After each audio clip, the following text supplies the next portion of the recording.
পঞ্চায়ত নিৰ্বাচনৰ বাবে কংগ্ৰেছ দল সম্পূৰ্ণ সাজু আছে বুলি ঘোষণা প্ৰদেশ কংগ্ৰেছ সভাপতি ভূপেন কুমাৰ বৰাৰ।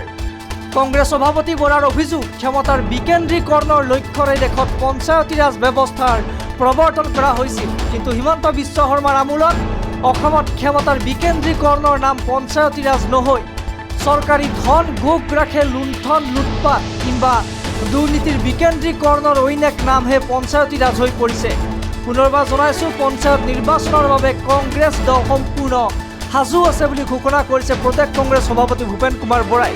কংগ্ৰেছ সভাপতি বৰাৰ অভিযোগ, ক্ষমতাৰ বিকেন্দ্ৰীকৰণৰ লক্ষ্যৰে দেশত পঞ্চায়তী ৰাজ ব্যৱস্থাৰ প্ৰৱৰ্তন কৰা হৈছিল, কিন্তু হিমন্ত বিশ্ব শৰ্মাৰ আমোলত অসমত ক্ষমতাৰ বিকেন্দ্ৰীকৰণৰ নাম পঞ্চায়তী ৰাজ নহয়, চৰকাৰী ধন গোগ ৰাখে লুণ্ঠন লুটপাট কিংবা দুৰ্নীতিৰ বিকেন্দ্ৰীকৰণৰ অইন এক নামহে পঞ্চায়তী ৰাজ হৈ পৰিছে বুলি মন্তব্য ভূপেন কুমাৰ বৰাৰ। পুনৰবাৰ জনাইছোঁ, এটা ডাঙৰ খবৰ এই মুহূৰ্তত পঞ্চায়ত নিৰ্বাচনৰ বাবে কংগ্ৰেছ দল সম্পূৰ্ণ সাজু আছে বুলি ঘোষণা প্ৰদেশ কংগ্ৰেছ সভাপতি ভূপেন কুমাৰ বৰাৰ।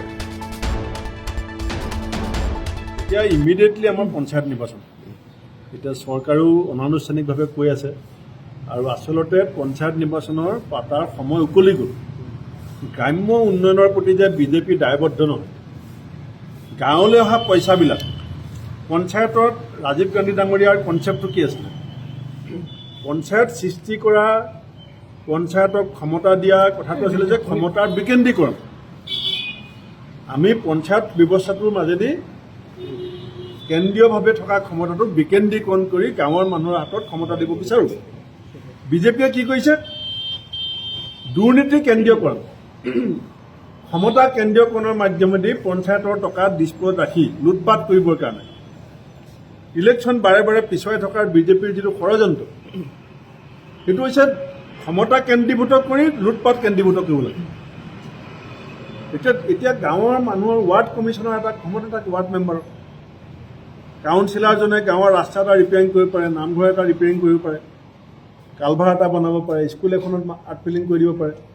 এতিয়া কোনো গ্ৰাম্য ক্ষমতা বিকেন্দ্ৰীকৰণৰ ধাৰণাটোক বিজেপিয়ে ধূলিসাৎ কৰি ক্ষমতা কেন্দ্ৰীভূত কৰি গাঁৱলৈ অহা পইচা ডিস্প'জত লুটপাট কৰিবৰ কাৰণে বিজেপিয়ে পঞ্চায়ত নিৰ্বাচনটোত লাহে লাহে আজি হ'ব কালি হ'ব বুলি কৈ পিছুৱাই নি আছে। যিমানে পিছুৱাই নি আছে, সিমানে পঞ্চায়তৰ নামত অহা টকা পইচাখিনি তেওঁলোকে লুণ্ঠন কৰাৰ এটা সুযোগ, কাৰণ চোৱা মানুহ নাই, এতিয়া কোৱা মানুহ নাই, আপুনি গমেই নাপায় বিডিঅ' অফিচত কি হৈ আছে, কাৰণ আমাৰ প্ৰতিনিধিয়ে নাই।